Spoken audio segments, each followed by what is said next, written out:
Ցեք ինչ լավ այդ հեղափոխությունը տեղի ունեցել ըստ էության ուղիղ եթերում։ Բայց թե ուղիղ եթերում տեղի ունեցած է ամբողջը, որովհետև Կարեն Կարապետյանի հետ հանդիպում չի եղել, որ Կարեն Կարապետյանի հետ հանդիպում լիներ ուղիղ եթերում։ Հա, Կարեն Կարապետյանի հետ մեկուսարանում եղել է հանդիպում, ճիշտ է, կներեք, մոռացել էի։ Եվ երկրորդը խոսվում է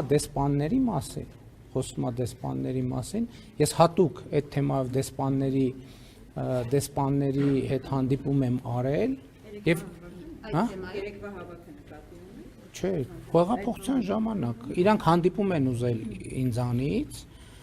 եւ այդ հանդիպման հիմնական նպատակն եղել է, որ իրանք ասել են կարող ենք օգնել, աջակցել, ես ասել եմ անընդունելի է ինձ համար, ես Հայաստանի ներսում օտարերկրյա դեսպանների միջնորդության կարիք չունեմ, որպեսզի Հայաստանում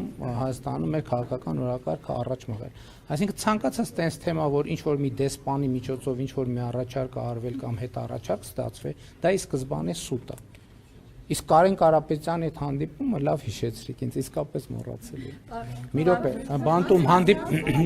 բանտում հանդիպումը եղել է հետևյալ, ես ասեմ ինչ ա եղել։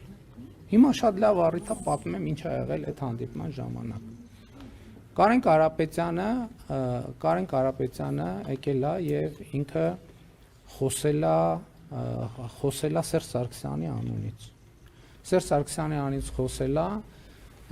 եւ ասել է, որ փորձ է արել նենց անել, որ իրենք ինձ ազատում են եւ հեղափոխական process-ը չի շարունակում։ Ես ասել եմ ոչ, դա նախ ասեմ փոխվարչապետի մասին, ընդհանրապես երբեք որևէ մեկի հետ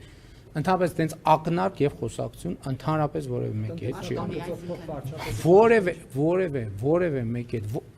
ոչ միայն փոխվարչապետ, որևէ պաշտոնի մասին որևէ խոսակցություն ընդհանրապես չի եղել։ Ես չգիտեմ իրենք նման բան քննարկել են թե չէ, բայց ես չի էլ թույլ տա, որ տենց խոսակցություն տեղի ունենա։ Սկսենք դրանից։ Դա բացառում եմ, այո։ Չի կարա տենց մի րոպե։ Ներողություն, թող պատասխանեմ։ Եթե չի եղել մեկը հայտարարում է, դա ինչ է։ Հիմա դուք անդադ տեսեք 1000 ներողություն եմ խնդրում, չէ։ Տեսեք, այսօրվա մեր լրագրության առանձնահատկությունն է դա։ Փաստը դնում ենք մի կողմ, գնում գնահատականի հետևից։ Ես ասում եմ չի եղել։ Դուք ինձ ասում եք ուրեմն դա կեղծիք է։ Կեղծիք չի, հրավառություն է, վեպ է, պատմավեպ է, բանաստեղծություն է, թե պիես է։ Այդ գնահատական է, ես ասում եմ չի եղել, ասում է իսկ բացառում եք, որ ձայնագրություն լինի, ասում է ուրիշ փաստ բացառում եք, որ լինի, ասում եմ այո, բացառում եմ։ Ընդհանրապես բացառում եմ, որ որևէ ձայնագրություն կլինի, որը իրենց ասած եւ իմ կողմից հերքված որևէ նյուանս կապացուցի, բացառում եմ որևէ թեմայով։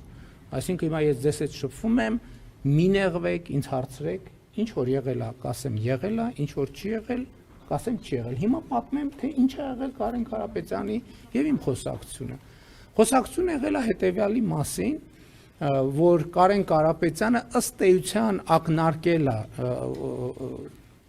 ուղիղ չի ասել, բայց ակնարկել է ենթատեքստերով։ Եթե ինքը հերքի ես դա կհասկանամ, որովհետև ուղիղ չի եղել խոսակցությունը եղել է ենթատեքստերով, որ իրանք ինձ ազատեն, մեզ ազատեն եւ հեղափոխությունը, այսպես ասած, հեղափոխությունը դուրս գա օրակարգից եւ մենք ինչ որ ձևով Կարեն Կարապետյանը պատրաստակամություն է հայտնել, որ ինքը որպես բոլորի կողմից ընդունելի տեխնացու ստանձնի իշխանություն։ Ես ասել եմ դա ընդունելի չի ինձ համար եւ Սերժ Սարգսյանը պետքա հեռանա, որից հետո Կարեն Կարապետյանը գնացել է եւ ասել է, եկել է վերադառնալով, ասելով, որ Սերժ Սարգսյանը պատրաստ է հրաժարական տալ, բայց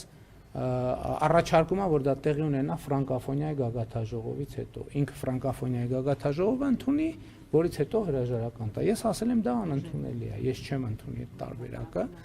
որից հետո գնացել է եւ ես չգիտեմ, բայց ընդհանրում է գրում էր խոսում էր ինչ որ մեկի հետ, չգիտեմ ում հետ էր խոսում, որից հետո վերադարձել է եւ ասել է, որ Սերժ Սարգսյանը պատրաստ է հրաժարական տալ հունիսին։ Ես ասել եմ դա ընդունելի տարբերակ չի եւ Սերժ Սարգսյանը պետք է հրաժարական տա այսօր, վաղը, մաքսիմալ մյուս օրը։ Որից հետո ինքը գնացել է, եկել է, ասել է ընդունելի է այդ պայմանը։ Էս է եղել մեր խոսակցությունը մեկուսահանում Կարեն Կարապետյանի հետ։